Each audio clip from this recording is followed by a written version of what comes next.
So if you want to get right into it, no news, no notes. The first one on my list I want to talk about. Can I pick anyone? Yeah. All right.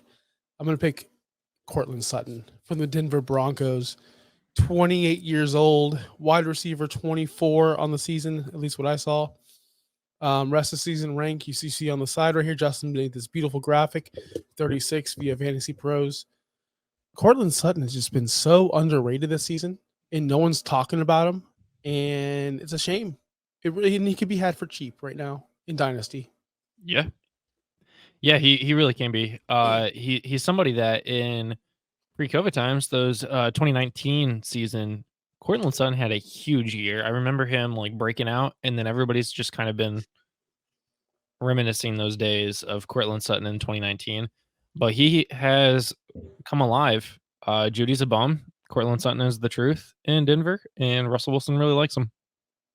Yeah, Russell Wilson does like him a lot, but he only averages 13.3 points per game. That's still good enough for wide receiver 24.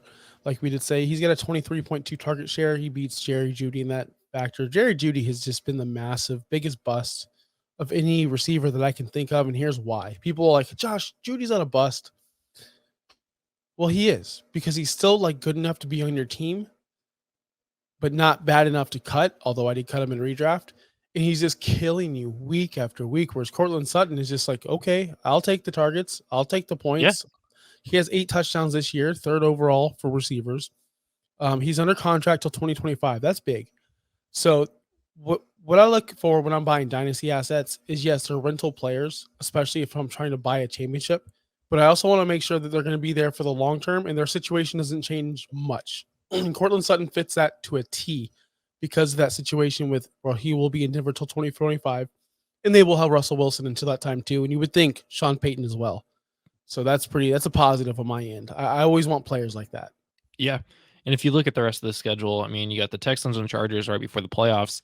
Then the playoffs against the Lions, Patriots, and Chargers, 2 games at home where they do very well in December and January.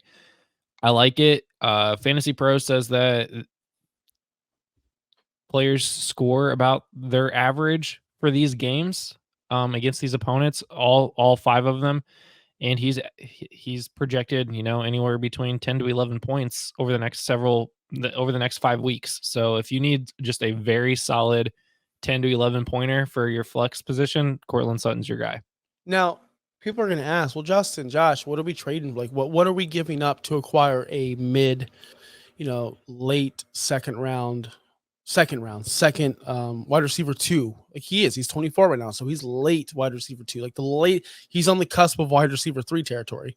What are you willing to give up on your team or from your team to secure you're maybe possible your wide receiver 4, but you just need someone because you need depth? The highest I'm probably willing to give up would be a second rounder, and it's probably a mid to late second rounder if you're on a pretty good team already, or if you have a pick from a pretty good team at least. You might be able to throw in a player, but that's really just to sweeten the pot to help them out. But I'm not giving up a first rounder for Courtland Sutton. He's not worth first round talent. You can get better things in the draft. But yeah, second, maybe 2/3, a future third or a future second and third this year, something like that. You can get him pretty cheap. Yeah, if I'm the Courtland Sutton manager, I'm expecting a second back at minimum. Mm-hmm. It's going to be, so since you're a contender, you're looking at 12-team league, you're looking at 208 to 212, 209 to 212, because you're going to be in the playoffs, you're going to be a late round pick. So really it's essentially super late second round. So if you can squeeze that, if you can somehow get that done, get it done, but they're going to probably want to ask for more. And that's when you throw in like a throw-in player, see who their running back is. If you have their handcuff, might as well just throw that in. But in return, don't be afraid to ask for something back. Like, hey, give me a third. I'm giving you.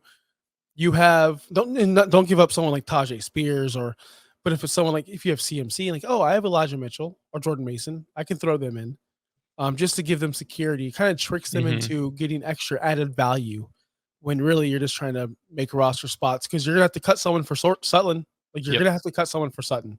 Yeah, so you might as well give up a lower valued player as well. And what I do when I'm talking to players like this, I go, hey, I'm think to acquire someone like Courtland Sutton, I do need to make a move.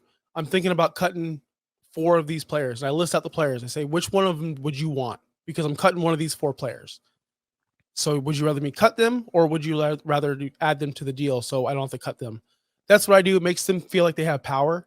It makes them feel like they have like, oh, I'm making the decision now. I can pick the player I want from this team. When really you're just like, whatever. I'm cutting these guys either way. It's like, you could just straight up get this guy if you want him, or you can maybe put a waiver claim in for him and maybe get him. Right. So it's one of those 2 options. But yeah, it does make them feel a little bit more valued, and you can maybe swindle a 3rd round pick out of them. Yep, possibly, quite possible. So that's the number 1 guy, Courtland Sutton. Again, he's not going to win you leagues, but he's going to help you with that depth because we all need depth. Everyone does.